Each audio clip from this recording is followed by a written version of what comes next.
Pour bien profiter de cette leçon, vous devez imprimer le document. C'est un document en 2 pages, la page d'explication et la page d'exercice. Alors voyons ensemble les 2 cas présentés aujourd'hui. Comment écrire « a » avec un accent ou sans accent? Dans le cas numéro 1, c'est le cas du « a » sans accent. Il y a 3 exemples. Paul a un ami français. Paul a faim. Julie a mangé une pomme. Dans ces 3 phrases, a, c'est le verbe avoir. Il n'y a pas d'accent. Regardez bien les 3 phrases. Paul a un ami français, c'est le sens de posséder. Il a quelque chose. Il a un ami français. Il a une table. Il a une voiture. Dans le deuxième cas, c'est avoir plus un état. Par exemple, faim, sommeil, j'ai faim, j'ai sommeil. Il a faim, il a sommeil, il a froid, il a soif, il a besoin, il a envie. Dans tous ces cas, c'est le verbe avoir. Le troisième cas, c'est la phrase Julie a mangé une pomme. La phrase est au passé composé. Dans le troisième cas, la phrase est au passé. Julie a mangé. Au présent, Julie mange.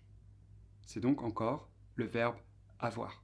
Donc on vous donne des exemples ici où on va changer le sujet. Par exemple, Paul et sa sœur ont un ami français. Donc si vous hésitez, vous pouvez toujours vérifier en changeant le sujet. Julie et sa sœur ont faim.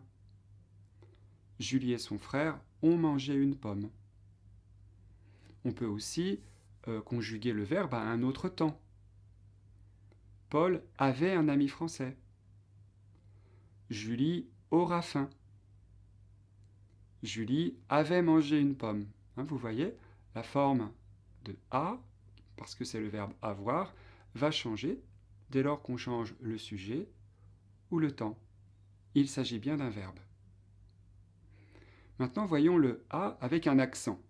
Alors, on a une série d'exemples, plusieurs exemples. On va les lire ensemble. Paul habite à Paris. Paul vient à pied. Paul vient à 5 heures.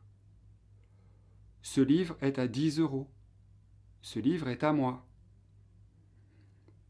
Voici un verre à 20. Ou encore, je n'arrive pas à dormir. Ici, à n'est pas un verbe. À devient une préposition.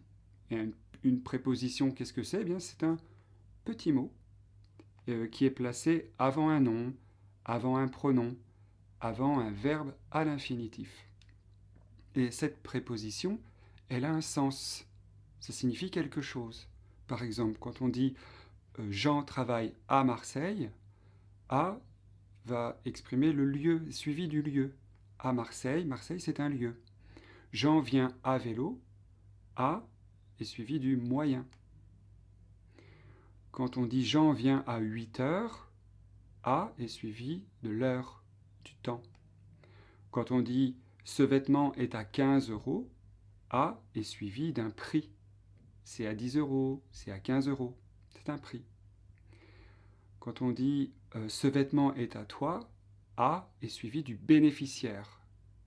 Ça veut dire à qui revient ce vêtement, à qui appartient ce vêtement.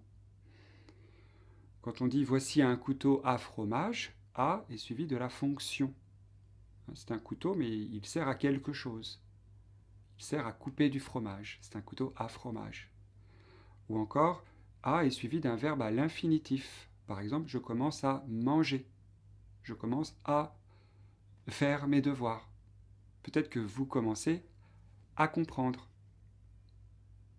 Bien. Je vous invite à présent à faire les exercices.